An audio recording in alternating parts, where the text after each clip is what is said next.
Dios los bendiga, hermanos que nos escuchan a través de este medio.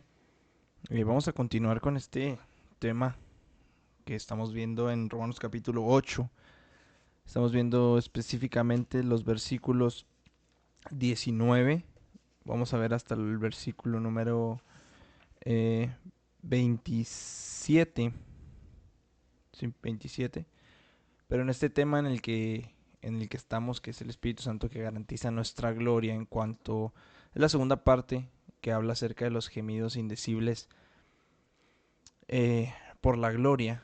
Y estábamos viendo la semana anterior los gemidos de los creyentes, de los versículos 23 al 25, que dice: y no solo ella, sino que también nosotros mismos, que tenemos las primicias del Espíritu, nosotros también gemimos dentro de nosotros mismos, esperando la adopción, la redención de nuestro cuerpo. Porque en esperanza fuimos salvos, pero la esperanza que se ve no es esperanza. Porque lo que alguno ve, ¿a qué esperarlo? Pero si lo que esperamos, perdón, pero si esperamos lo que no vemos, con paciencia lo aguardamos. Y veíamos la semana pasada cómo el Espíritu Santo, nuestro Señor Jesucristo y Dios Padre, nos dan una seguridad en cuanto a nuestra salvación.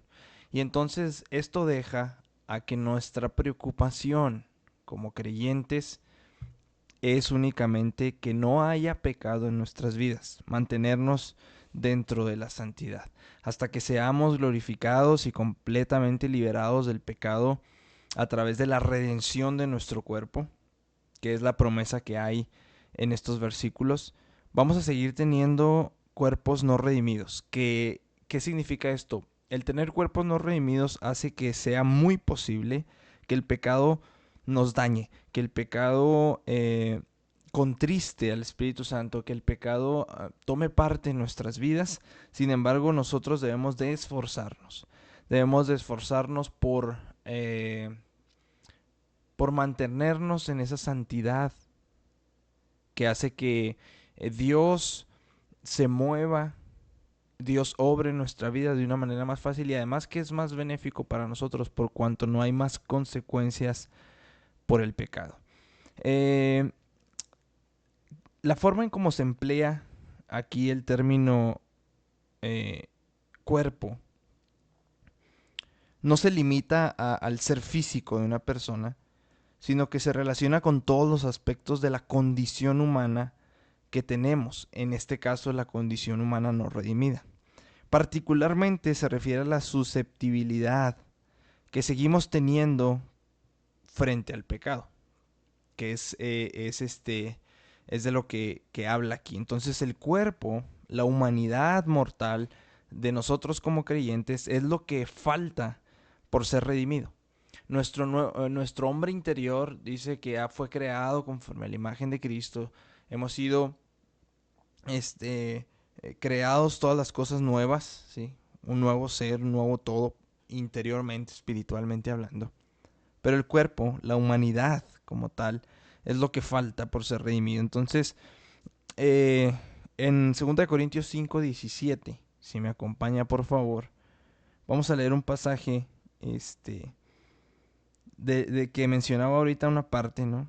De cómo ya somos partícipes de la naturaleza de Dios, de la naturaleza de Dios a través del Espíritu Santo. 2 capítulo 5, versículo 17, si me acompaña, por favor.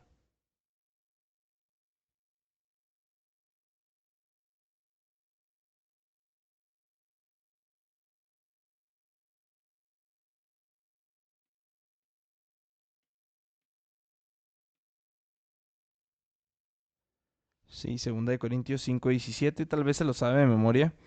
Dice: de modo que si alguno está en Cristo, nueva criatura es. Las cosas viejas pasaron y aquí todas son hechas nuevas. Y en 2 Pedro 1, del 3 al 4, también dice algo relacionado con esto de que eh, somos creados internamente de nuevo. Tenemos una vida diferente, una vida espiritual diferente como tal. Entonces, si me acompaña en 2 Pedro 1, del 3 al 4. Recuerde tener su Biblia por ahí para, para ver los pasajes que conforme vamos avanzando vamos viendo. 2 Pedro capítulo 1, versículos del 3 al 4.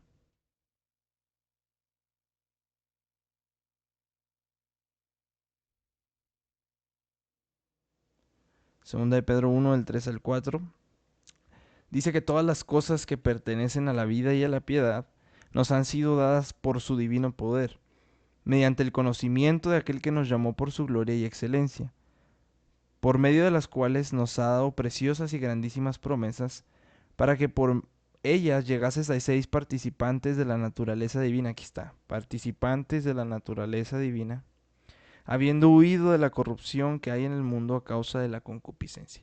Si se da cuenta, es exactamente lo mismo. Para yo tener esta naturaleza divina, para que esta naturaleza divina que Él ya me ha dado se haga manifiesta, nosotros tenemos que preocuparnos por alejarnos del pecado, por huir de la corrupción que hay en el mundo a causa de la concupiscencia. Entonces, como los creyentes ya somos nuevas criaturas, poseemos la naturaleza divina, nuestras almas, por ende, son completamente aptas para entrar al cielo, para acceder a la gloria eterna, porque amamos a Dios, porque aborrecemos al pecado, porque tenemos anhelos de santidad, tenemos anhelos de obedecer la palabra de Dios, tenemos anhelos de servir en el reino, de predicar el evangelio. Pero mientras sigamos en la tierra, estamos atados de alguna u otra manera a nuestros cuerpos mortales. No nos podemos deshacer de este cuerpo mortal. Y es ahí donde reside la corrupción por el pecado y sus consecuencias. Entonces, hay alguien que comparó al cristiano como una semilla, por así decirlo, ¿no? Dice que estamos encasquillados en una cáscara no santa. Somos una semilla santa encasquillados en una cáscara no santa. Encarcelados en una prisión de carne, sujetos a las debilidades de esa carne, sujetos a las imperfecciones de esa carne. Entonces nosotros aguardamos fervientemente un acontecimiento del cual tenemos garantía de Dios. Es una garantía de Dios, pero que aún no sucede, está por suceder, que es la redención de nuestro cuerpo. La redención de nuestro cuerpo. Y cuando hablamos de la redención de nuestro cuerpo, podemos ver algunos pasajes de los que ya Pablo ha hablado aquí mismo en Romanos. Mire, acompáñame a Romanos capítulo 6. Básicamente ahí están, en el 6 y en el 7 están estos pasajes. Vamos a leer del 5 al 6 del Romanos capítulo 6 y luego nos saltamos del 12 al 13 y luego nos vamos al 7, 14 y 15 y del 16 al 18. Ahí tiene en su pantalla los pasajes, por si me fui muy rápido, ahí usted los puede anotar y repasarlos. Acompáñeme por mientras a Romanos capítulo 6.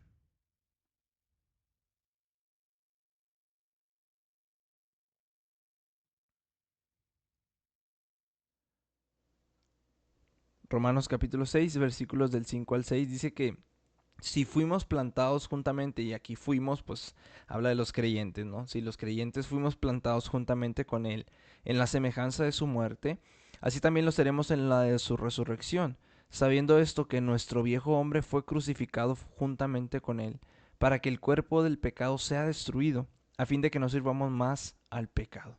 Entonces, el viejo hombre, con su vieja naturaleza de pecado, está muerto. Está crucificado juntamente con Cristo. Pero el cuerpo corruptible, en el cual una vez vivió esa vieja naturaleza, una vez residió ese viejo hombre, aunque haya sido crucificado, deja su residuo, por así decirlo.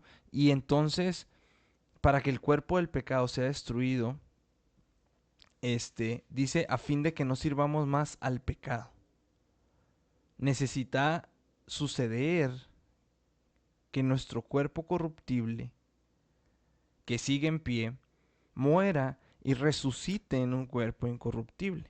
Por eso en los versículos del 12 al 13 hay una amonestación muy importante, que es de lo que mencionamos al inicio, de que nuestra preocupación debe ser el pecado. Dice los versículos ahí mismo, Romanos 6 del 12 al 13, dice, no reine pues el pecado en vuestro cuerpo mortal, de modo que lo obedezcáis en sus concupiscencias, ni tampoco presentéis vuestros miembros al pecado como instrumentos de iniquidad, sino presentaos vosotros mismos a Dios como vivos de entre los muertos, y vuestros miembros a Dios como instrumentos de justicia. Amados, como todavía estamos en capacidades de pecar, porque tenemos la capacidad de pecar, debiéramos estar continuamente en guardia, para resistir, para vencer al pecado en el poder del Espíritu. Solo se puede vencer al pecado en el poder del Espíritu. Nada más, usted siga leyendo este capítulo 6 de Romanos y se va a dar cuenta de esta realidad. En el capítulo 7,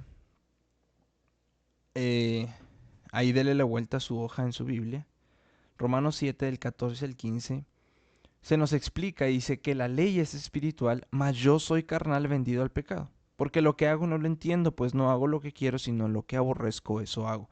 Y creo que todos tenemos esta lucha, ¿no? Que de pronto queremos agradar a Dios y terminamos desagradando a Dios y agradándonos a nosotros mismos.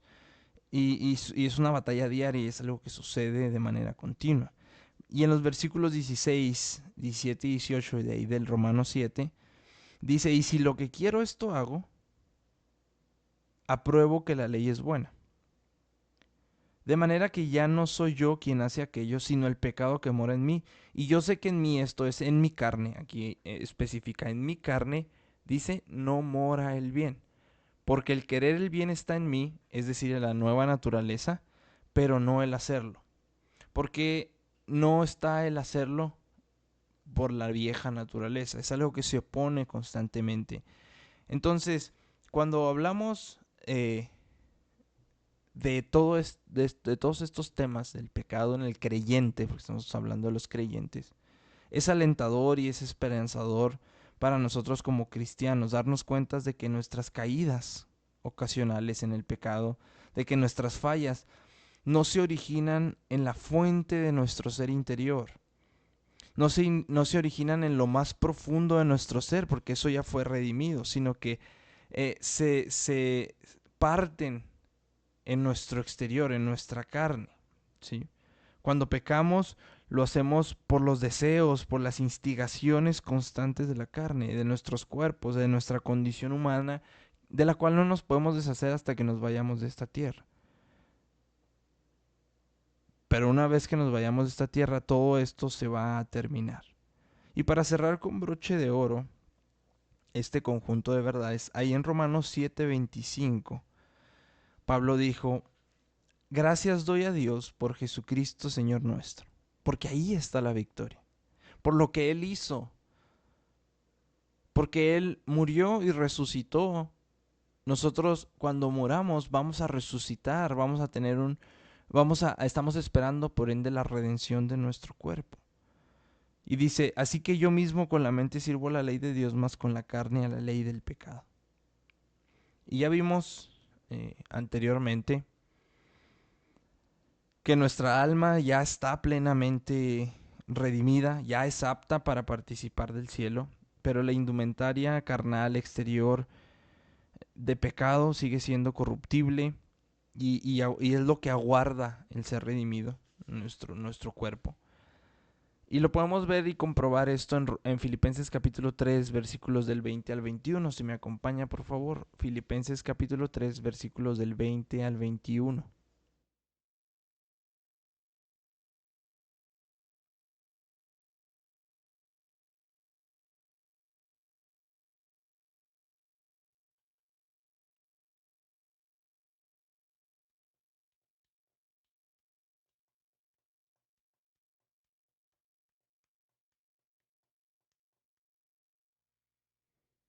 Filipenses 3, del 20 al 21. Dice que nuestra ciudadanía está en los cielos. Ya estamos aptos, ya tenemos la residencia, ya tenemos la ciudadanía, vaya. De donde también esperamos al Salvador, al Señor Jesucristo. Y aquí está lo que va a suceder, el cual transformará el cuerpo de la humillación nuestra, para que sea semejante al cuerpo de la gloria suya, por el poder con el cual puede también sujetar a sí mismo todas las cosas. Él tiene el poder. Dice la Escritura, si no mal recuerdo, en el Evangelio de Mateo, Mateo capítulo 28, versículo 18, dijo Jesús, todo poder me ha sido dado en el cielo y en la tierra. Entonces con ese mismo poder vamos a ser nosotros transformados. Este cuerpo de humillación, ¿por qué de humillación? Porque es el que nos hace pecar. Y cada vez que pecamos, pues somos humillados porque no es la condición en la que debiéramos estar o para lo que fuimos creados. Entonces, este cuerpo que nos humilla constantemente a través del pecado, va a ser semejante al cuerpo de la gloria de Jesucristo a través de ese poder que le ha sido dado. Y sabemos, amados, que a duras penas podemos siquiera imaginar qué clase de cuerpo resucitado, qué clase de cuerpo redimido vamos a tener en el cielo.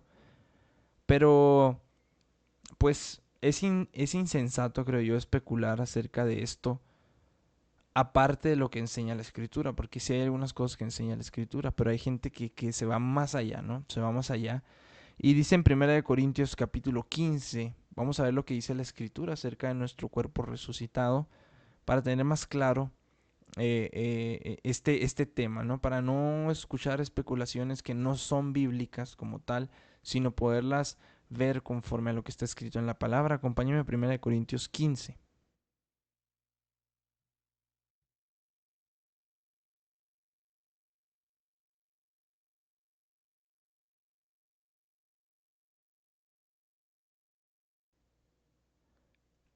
Dice la palabra del Señor. 1 Corintios 15, del 35 al 41, dice: Pero dirá alguno, ¿cómo resucitarán los muertos? ¿Con qué cuerpo vendrán? Necio, lo que tú siembras no se vivifica sino muere antes. Y lo que siembras no es el cuerpo que ha de salir, sino el grano desnudo, ya sea de trigo o de otro grano. Pero Dios le da el cuerpo como Él quiso, y a cada semilla su propio cuerpo. No toda carne es la misma carne, sino que una carne es la de los hombres, otra carne es la de las bestias, otra la de los peces y otra la de las aves. Y hay cuerpos celestiales y cuerpos terrenales. Pero una es la gloria de los celestiales y otra la de los terrenales. Una es la gloria del sol, otra la gloria de la luna y otra la gloria de las estrellas, pues una estrella es diferente de otra en gloria. Esto es lo que dice acerca de nuestro cuerpo resucitado la Escritura. Y son varias analogías, si usted se dio cuenta. La primera analogía es la de la semilla. La semilla no tiene parecido alguno con la planta en la que se convierte cuando crece. Hay semillas, por ejemplo, en tamaño. Hay semillas muy grandes que producen plantas pequeñas. Y viceversa, hay semillas muy pequeñas que producen árboles muy, muy grandes. Hay muchas diferentes clases de semillas que parecen ser iguales, pero que no son las mismas. La variedad total de semillas existentes ni siquiera hay un cálculo exacto de lo que de la variedad que existe en la tierra de semillas. Entonces, no hay ni siquiera una persona, los expertos, ¿sí? Si tú le das un puñado de semillas, por ejemplo, un granjero, así de semillas de diferentes, a lo mejor te reconoce 3, 4, 5, pero es difícil que reconozca absolutamente todas. Identificar cada una de ellas es complicado. Entonces, hasta que la semilla es sembrada y la planta desarrolla, empieza a madurar, empieza a crecer, es cuando se puede identificar con precisión la clase de semilla que se sembró. ¿Sí? El mismo principio se aplica en relación a nuestro cuerpo natural y a nuestro cuerpo espiritual. Nos resulta imposible en este momento determinar cuál va a ser el aspecto de nuestro cuerpo espiritual fijándonos en las características de nuestro cuerpo físico. Vamos a tener que esperar para verlo para entonces deducir, ¿sí?, qué clase de semilla fue la que se sembró como tal.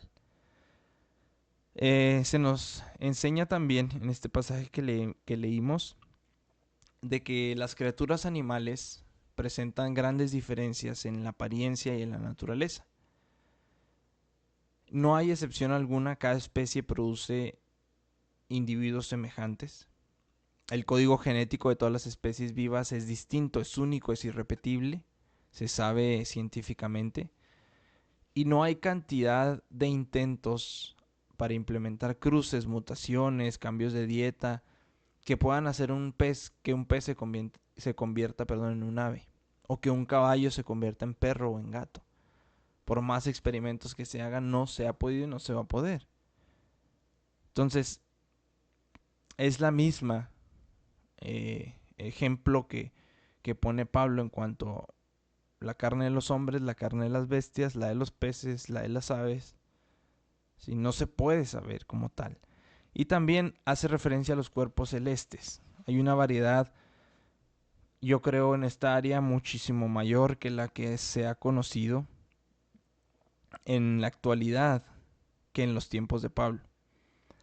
Y aquí lo que Pablo se propone hacer con la mención de los animales y de los cuerpos celestes es llamar la atención frente a la vasta magnitud y diversidad de la creación de Dios y nuestra incapacidad como seres humanos para acercarnos a comprenderla en totalidad, en cabalidad. La Biblia revela muy pocos detalles acerca de la naturaleza del cuerpo resucitado de un creyente, pero se nos dice en los versículos 42 al 44, ahí mismo en 1 Corintios 15 dice, así también es la resurrección de los muertos. Se siembra en corrupción, resucitará en incorrupción.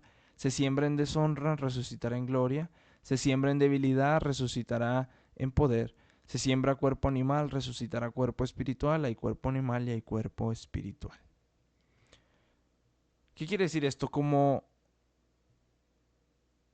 la semilla, como el cuerpo de los animales, como el cuerpo de los peces, como el cuerpo de las aves, como el cuerpo del hombre, como el cuerpo, los cuerpos celestes, la variedad es inmensa, es increíble, es incomprensible aún por la humanidad. De igual forma, lo único que sabemos es que de la corrupción vamos a pasar a la incorrupción, de la deshonra a la gloria, de la debilidad al poder y del animal a lo espiritual, ¿sí? De lo físico a lo espiritual, por así decirlo. Y sabemos también, por lo que nos enseña la Biblia, que nuestro cuerpo va a ser como el de Cristo. Va a ser resucitado como el suyo. Lo leíamos ahorita en Filipenses capítulo 3. En Romanos 6:5, también lo leímos hace un momento, se nos dice que si fuimos plantados juntamente con Cristo en la semejanza de su muerte, así también lo seremos en la de su resurrección. Y en Filipenses 3:21, que les mencionaba ahorita, dice que va a transformar el cuerpo de la humillación nuestra para que sea semejante al cuerpo de la gloria suya, semejante al cuerpo de la gloria suya, por el poder con el cual puede también sujetar a sí mismo todas las cosas. Durante el periodo que transcurrió entre la resurrección y la ascensión de nuestro Señor Jesús que estuvo aquí en la tierra, podemos ver algunas características, ¿sí?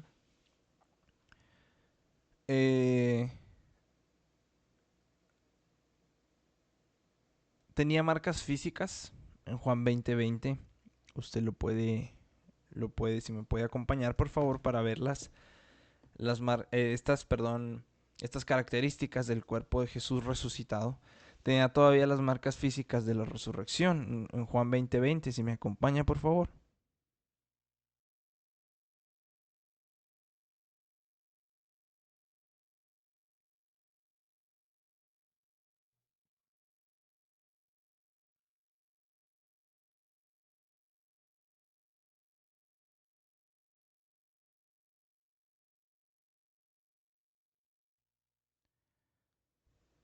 Juan 20:20 dice, y cuando les hubo dicho esto, les mostró las manos y el costado.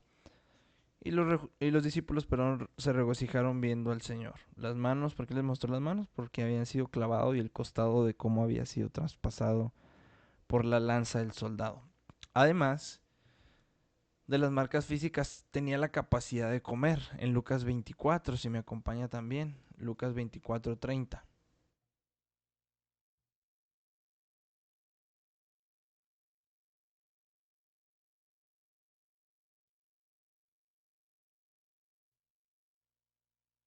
Que, que es una de las partes que yo agradezco que no se nos va a quitar, ¿no? La parte de la comida.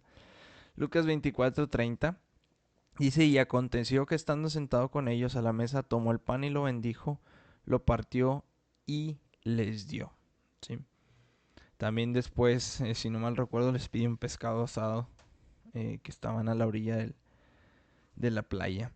del mar, pues él seguía también, nuestro Señor Jesucristo seguía teniendo un aspecto exterior igual, con la única diferencia eh, que no lo podían reconocer a menos de que él quisiera que lo reconocieran.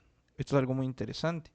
Aquí mismo en Lucas 24, donde nos quedamos en los versículos del 13 al 16, voy a leerlo, dice, y aquí dos de ellos iban el mismo día a una aldea llamada Emaús, que estaba a 60 estadios de Jerusalén, e iban hablando entre sí de todas aquellas cosas que habían acontecido. Sucedió que mientras hablaban y discutían entre sí, Jesús mismo se acercó y caminaba con ellos, mas los ojos de ellos estaban velados para que no le conociesen. Eh, Empieza a platicar, les empieza a explicar absolutamente todo, dice la escritura. Eh, y dice en el 31, hasta el 31, ahí de Lucas, dice, entonces les fueron abiertos los ojos y les reconocieron, mas él desapareció de su vista. Entonces, hasta que él quiso, ¿sí? Hasta que él quiso darse a conocer, ellos pudieron conocerle. Usted puede leer Juan 20, del 14 al 16, sucede algo parecido para un estudio más profundo acerca de este punto. Además, nuestro Señor Jesús en Juan 20, precisamente, podemos ver que podía ser tocado, ¿sí? Físicamente, como tal, podía ser tocado. Juan 20, 17. Aunque no fue tocado, podía ser tocado, ¿eh? Es lo que estamos viendo. Dice, Jesús le dijo, no me toques porque aún no he subido a mi Padre, mas ve a mis hermanos y diles, suba a mi Padre y a vuestro Padre, a mi Dios y a vuestro Dios. Y en el 27 dice, luego dijo a Tomás, pon aquí tu dedo y mira mis manos y acerca tu mano y métela a mi costado y no seas incrédulo, sino creyente. También otra de las características interesantes es que podía aparecer y desaparecer y atravesar objetos sólidos. Juan 20, 19 dice, cuando llegó la noche de aquel mismo día, el primero de la semana, estando las puertas cerradas en el lugar donde los discípulos estaban reunidos por medio de los judíos, vino Jesús y puesto en medio les dijo, paz a vosotros. Sí, atravesó todo lo que estaba cerrado y todo. Y en el 26 dice, 8 días después estaban otra vez sus discípulos dentro y con ellos Tomás. Y llegó Jesús estando las puertas cerradas y se puso en medio y les dijo, paz a vosotros. Entonces, estas son las características o algunas de las características que encontramos de nuestro Señor Jesús con su cuerpo resucitado y podemos deducir que vamos a poder hacer alguna de estas cosas cuando nosotros obtengamos nuestro cuerpo resucitado. ¿Por qué deducimos eso? Porque dice que vamos a ser semejantes a Él en la resurrección. Pero lo importante, o lo más, creo yo, bueno, al menos a mi punto de vista, lo más importante es que ya no vamos a tener esta lucha con el pecado. Y vamos a poder estar delante de la presencia de Dios por toda la eternidad, que eso es algo glorioso. Vamos a estar libres ahora sí del pecado de manera completa, en plena santidad, en plena originalidad como realmente fuimos creados y cumpliendo el propósito para lo que realmente Dios hizo al ser humano. ¿Sí? Creo que eso es lo más importante. Nuestro cuerpo redimido va a ser como el de Cristo. Y podemos tener esperanza en ello. Por eso dice la Escritura que en esperanza fuimos salvos. La esperanza, amados, es algo que no se puede separar de la salvación. Nuestra salvación Dios la planeó desde la eternidad y se nos ha sido dada en el presente y se caracteriza por la esperanza. ¿Qué esperamos? Esperamos esto, que se consume nuestra salvación en un futuro. La esperanza de un creyente no es una probabilidad, no es un antojo insustancial, no es un deseo guajiro, sino que es una esperanza íntegra por las promesas santas, puras, gloriosas del Señor a nuestras vidas.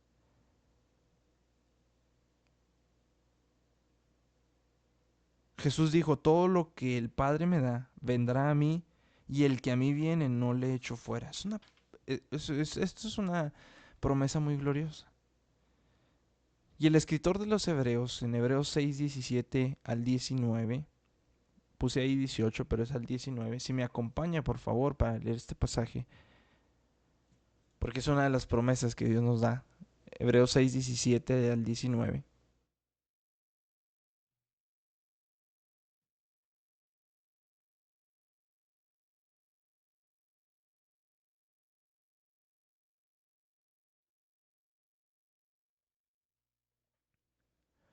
Dice la palabra de Dios, Hebreos 6, del 17 al 19, dice, queriendo mostrar más abundantemente a los herederos de la promesa la inmutabilidad de su consejo.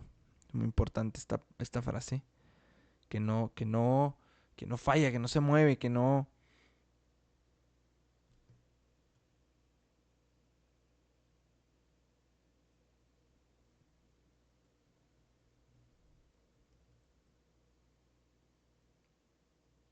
Estable, ¿sí?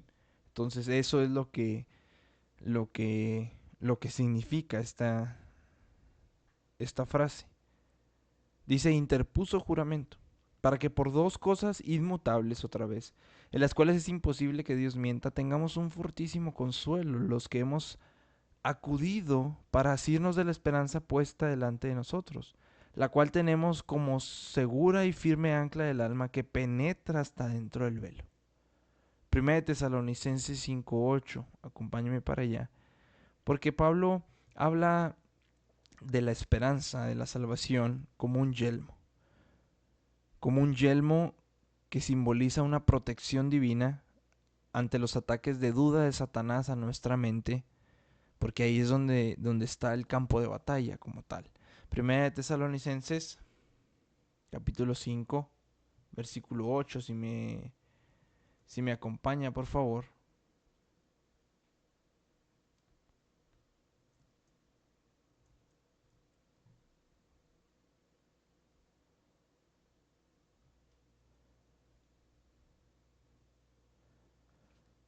Dice, pero nosotros que somos del día, seamos sobrios, habiéndonos vestido con la coraza de fe y de amor, y con la esperanza de salvación, como yelmo, como yelmo, ¿sí? Entonces, podemos tener y debemos tener esto en mente siempre. Nuestra salvación. Va a llegar nuestra salvación. Y cada día, cada segundo, cada minuto, cada hora, cada día, cada semana, cada mes, cada año que pasa, cada vez estamos más cerca de recibir esas gloriosas promesas que tenemos en Cristo Jesús. La culminación de nuestra salvación entonces es una realidad. Ahora es una esperanza, ¿verdad? Pero va a ser una realidad. Y para explicar lo que es obvio, en el versículo número 25, Pablo dice un axioma, una verdad axiomática. Dice que la esperanza que se ve no es esperanza porque lo que alguno ve, hay que esperarlo. Es decir, en esta vida no podemos esperar experimentar la realidad de nuestra glorificación. Lo único que experimentamos en esta vida es la esperanza de esa glorificación. Pero como la esperanza está basada en las promesas de Dios, nuestra salvación o la culminación de nuestra salvación es ciertísima. Más de lo que podamos ver, más de lo que podamos sentir, más de las circunstancias, si Dios lo ha prometido, es cierto. Y como vamos a ver más adelante, nuestra salvación es tan segura, nuestra glorificación es tan segura, que en Romanos 8:30, si usted lo lee en su casa y lo analiza, habla de la glorificación en tiempo pasado, como algo que ya sucedió.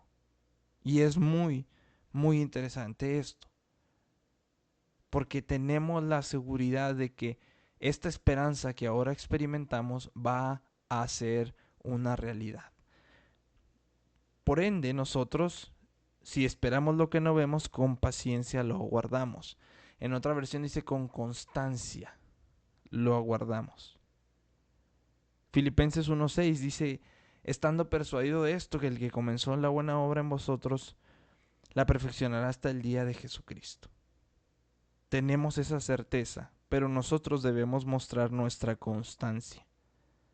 Primera de Pedro 1:13, hay un llamado ahí muy interesante que dice: ceñid los lomos de vuestro entendimiento, sean sobrios y esperen por completo en la gracia que se os traerá cuando Jesús sea manifestado.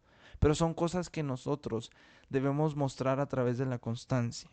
Debemos constantemente ceñir los lomos de nuestro entendimiento, porque si no, el enemigo gana terreno, nuestra carne gana terreno, sobre todo nuestra carne, y entonces le damos el lugar al enemigo para que arrebate las promesas que él ya nos ha dado.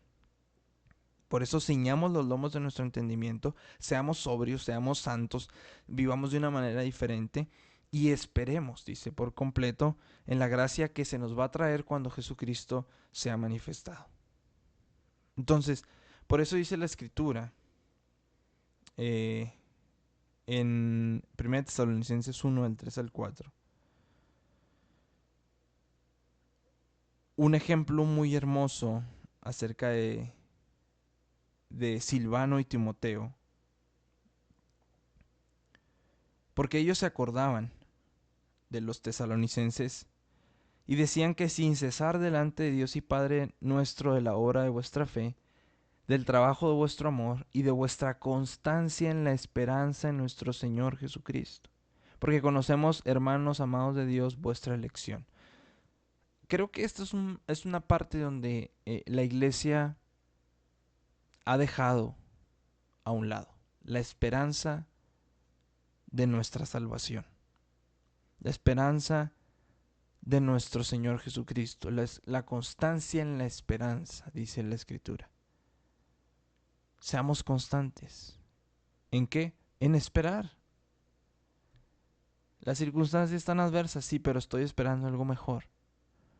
No aquí, no ahora, ni en 10 años, ni en 20, ni en 30, sino hasta que Jesucristo sea manifestado o me llame delante de su presencia. En otras palabras, la certeza de su salvación, amado, la certeza de mi salvación no está basado en que nosotros hayamos escogido esta religión, de que nosotros hayamos escogido a este Dios, de que nosotros hayamos creído o escogido creer en Jesucristo, sino que en Él nos escogió a nosotros. En eso está basado. Él nos escogió a nosotros, dice Efesios 1:4, antes de la fundación del mundo. Esa es la base de nuestra esperanza, que Él nos escogió. Nosotros debemos mantenernos constantes en la esperanza. El día de ayer escuchaba una canción